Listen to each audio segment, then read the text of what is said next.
What's up, guys? Welcome back to the Run with Jay channel. So the year is almost coming to a close and the majors marathon season is in full swing, but Nike is not done yet. They just released the Zoom Fly 4. So in this video we're going to take a look at this shoe, see how it compares to last year as well as the competition to see if this shoe is worth getting. So if this is your first time to the channel, welcome. Please hit that like and subscribe button as well as the bell for notifications. And to all of my returning subscribers, thank you so much for your contribution and support. So let's get this review started.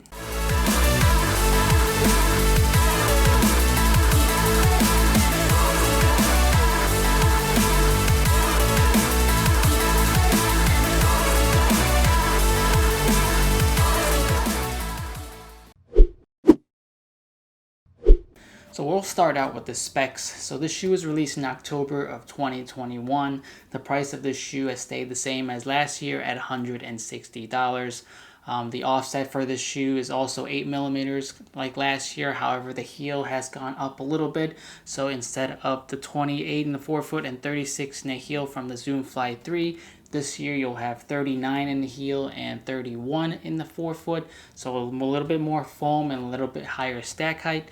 The weight of this shoe is a little bit more heavier compared to last year. So this year at about in size 9, it's about 9.5 ounces. So I have a size 8.5, so that shoe weighs about 9.3.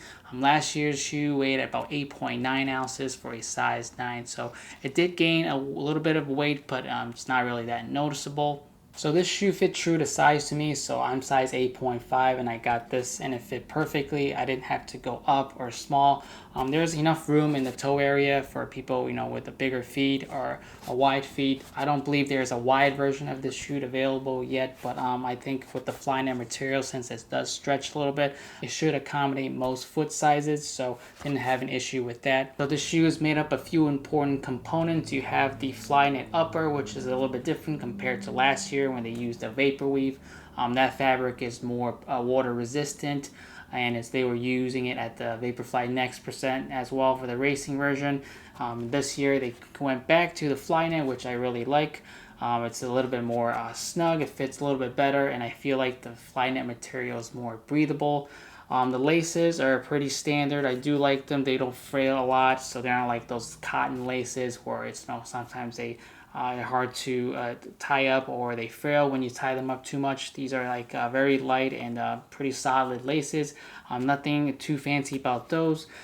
They have added padding in the Achilles area and the ankle area for support, just like the Vaporfly racing version. So this is nice as well. They added the heel tabs in the front of the tongue as well as the back of the shoe, and in the bottom is where the bread and butter, the Nike React foam, which is the same as last year, makes the shoe give what it is. The React foam, in my opinion, is more durable. It's still very responsive and soft, but it's not as soft and lightweight as the Zoom X foam, which is the racing version. This year's React foam, I feel like, is a little bit softer compared to last year's for some reason. I don't know what they did with the shoe, but it definitely feels a little bit softer. And then on the bottom of the shoe, the outsole is pretty much the same as last year as well. And it pretty much resembles the racing version and Vaporfly Next Percent as well. They look pretty much identical, where you got the rubber on top and then the strips on the bottom. And then the rest is just exposed foam. So that hasn't changed as well. So the biggest difference between this year and last year is the change of the upper from Vapor Weave, which is more water resistant, back to Flyknit, which is more breathable, softer, and feels better in my opinion. So the Zoom Fly 3 had an inner mesh lining in the shoe that kept your foot intact, but that has been updated to 4 individual pieces of webbing that intertwines with the laces. So when you lace up the shoe, it actually gets tighter, giving you more stability. There's also added padding in the Achilles and as an internal heel pod that gives you more secure fit that the Zoom Fly 3 didn't, and some people complain that the heel was a little bit unstable last year.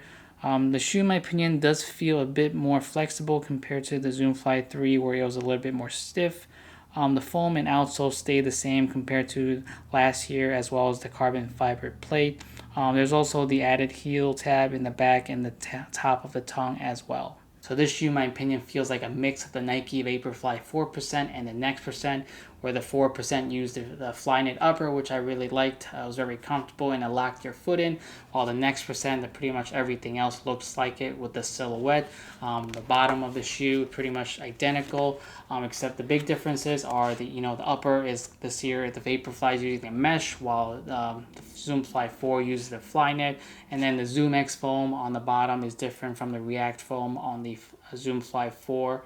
And also both of these shoes do have a carbon fiber plate as well. And also another difference is the laces on both of these versions. One is obviously the racing version where it has the notch laces and the asymmetrical pattern, while on the Zoom Fly 4 you just have your standard laces and the straight pattern. For people not familiar with the Zoom Fly series, so this shoe is intended as a marathon training partner for your racing shoes. This could be used for pretty much any type of long runs, tempo runs, or fast runs. You can honestly use this as a daily trainer as well if you wanted to. The carbon fiber plate is a little bit more stiff and rigid for that, so I probably wouldn't use that as a daily trainer, but it's definitely a good shoe and it's very versatile that could use for a lot of runs. Maybe not for recovery runs. You probably don't want a plate in there when you're doing recovery runs, but this shoe you are able to do a lot of different types of runs in, and it's definitely a training partner for like a racing shoe, or I would call it like the baby brother of the Vaporfly Next Percent. So when you're comparing the shoe to the other shoes in the competition, you're probably going up against shoes like the Endorphin Speed in the price range, which is also $160. That shoe is a little bit lighter, has the same offset, and you have the Asics Gel Nimbus Lite, which is $150 with also 8mm offset. That shoe weighs similar to the Zoom Fly 4. You also have the New Balance Fresh Foam, which is a very popular shoe as well, which weighs very similar at 9.3 ounces with the same 8mm offset. And then the Endorphin Pro 2, it's about $40 more. It's more of a racing shoe, but kind of similar silhouette. It's got a carbon fiber plate in it. It's also very light, and that shoe is very popular as well. And then you look at some shoes like the Hoka Rocket X, which is also popular at $180. That's got a 5mm offset, but lighter.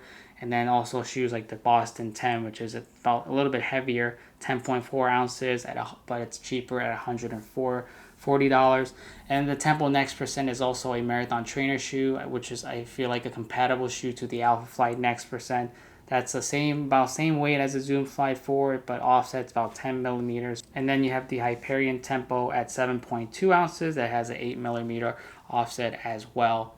So the Tempo Next Percent was a great shoe when it was released. The Zoom AirPods were an interesting feature that they added. Definitely not the same as how it is in the Alpha Flight Next Percent. It was an okay shoe, but I feel like I was let down by what the shoe was intended or what it could be doing. I just felt it was just more kind of like a shoe that didn't give you much excitement while running in it. Compared to the Zoom Fly 4, I believe this shoe is a lot better than that. I probably will use this shoe as opposed to that, along with my Endorphin Speed 2 as my kind of go-to 1-2 shoe that I use for like fast, quick runs or even long runs for marathon training as well. So the Zoom Fly Tempo Next Percent, which is discounted now, is also a popular shoe, but I just never really got into that shoe, and I ended up using the Endorphin Speed, and I'll probably use this shoe now going forward. So first run in this shoe, I was pleasantly surprised with how soft and different it felt compared to the Zoom Fly 3. I tried the Zoom Fly 3, I gave it a go, but it just felt too stiff and flat for me, and it felt very bottom heavy, so I just couldn't get into that shoe. But getting into this shoe just feels so much different. I feel very locked in with the new lacing mechanism. Also, the Flyknit is super comfortable. I'm a big fan of Flyknit because it kind of gives you that sock-like feeling where it just kind of hugs into your feet. And with the new lacing system, as soon as you tighten the laces, you can feel that clamp on the top of your foot, which is great. I didn't have any issues with shoe coming loose. There's ample room in the shoe for your feet to move around, and with the added padding in the Achilles area, it's a great help for long runs, so your feet or legs doesn't get too tired. The pattern, I really like the design of this year's shoe as well. It looks nice and fresh. And the Flyknit material is very breathable, didn't have any hot spots. I had a slight little heel slippage here and there, but it wasn't a big deal. The React foam, like I said before, is a little bit softer in my opinion compared to last year's version, and also the carbon fiber plate. I don't know what they did to tune the shoe, but it definitely feels a little bit softer, a lot more flexible as well compared to last year's version. So that's great. But other than that, the bottom, the outsole's good. There was no issues with slipping in surfaces. It's got great contact, and I think this shoe could be one of my top, go-to shoes for marathon training. I do wish they released this shoe earlier before all of the major marathons started, but this could be a shoe that I could be using for next year's marathons. So overall, if you're looking for a marathon training shoe that's not going to break your budget, I mean, for a Nike shoe, $160 is not bad considering what they charge for some of their other shoes. And compared to the Air Zoom Tempo Next Percent that's going for $200, I pretty much would rather pay for this at $160. It's a very nice upgrade, in my opinion, compared to last year's version. There are people who really love last year's version, and those shoes are definitely discounted now that you can find not on Nike's website anymore, but you can definitely find discounts on those. But other than that, this shoe feels good. The foam is soft compared to last year's. I like the new Flyknit material. Really hugs your feet, gives you that lockdown feeling while running with the added padding in the Achilles area, and also the smaller additions. And the new tuning of the shoe gives it a really nice shoe that I can see myself using for a lot of runs, as well as quick tempo and long runs as well. So if you're looking for a shoe that you can do a lot of different things in, that's soft and comfortable, that's familiar to you with the Nike silhouette, then I think the Zoom Fly 4 would be a great option. So thank you guys for watching this video. I hope you enjoyed it. Let me know down below what you guys think of this shoe, or you rather use a Zoom Fly 3. If you guys have any other comments, feedback, or questions, please feel free to leave them down below.